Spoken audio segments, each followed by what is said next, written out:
Brought you by UTL solar 78,000కు subsidy పొందండి. సబ్సిడీతో UTL on grid solar system ను ఇన్స్టాల్ చేసుకోండి. అదానీ చుట్టూ తెలంగాణ గట్టు మీద పొలిటికల్ హీట్ మొదలైంది. అదానీతో బంధంపై అధికార విపక్ష పార్టీలు ఒకరిపై ఒకరు తీవ్ర ఆరోపణలు చేసుకుంటున్నాయి. బీజేపీ బీఆర్ఎస్ తీరుని నిరసిస్తూ రాజ్భవన్ ని కాంగ్రెస్ ముట్టడిస్తే అధికార పార్టీ తీరుపై తీవ్రంగా మండిపడ్డాయి విపక్షాలు.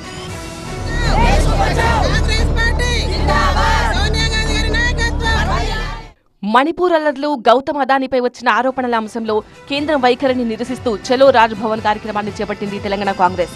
PCC chief Mahesh Goud, CM Revanth Reddy, deputy CM Bhatti Vikramarka, మంత్రులు, ఎమ్మెల్యేలు, ఎమ్మెల్సీలు సహా కీలక నేతలంతా ర్యాలీ నిర్వహించారు. రాజ్భవన్ ముందు బైఠాయించి నిరసన వ్యక్తం చేశారు.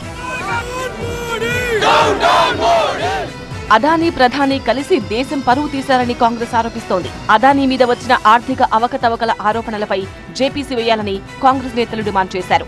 అదానీని కాపాడేందుకు ప్రధాని ప్రయత్నిస్తున్నారని సీఎం రేవంత్ ఆరోపించారు.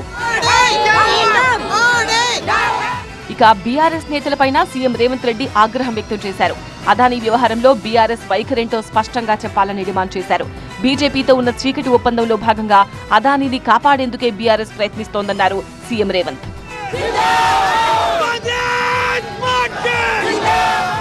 ఇక రేవంత్ సహా కాంగ్రెస్ పార్టీపై బీఆర్ఎస్ మండిపడుతోంది.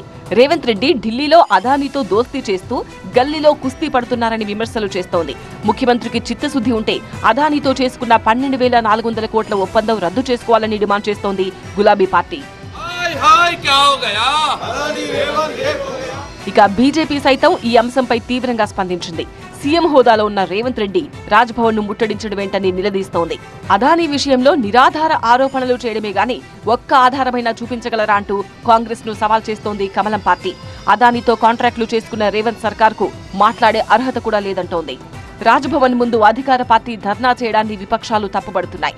ఈ ధర్నాలో పాల్గొన్న వారందరిపై కేసు పెట్టాలని విపక్షాలు డిమాండ్ చేస్తున్నాయి. Brought you by UTL solar 78,000కు సబ్సిడీ పొందండి. సబ్సిడీతో UTL on grid solar system ను ఇన్స్టాల్ చేసుకోండి.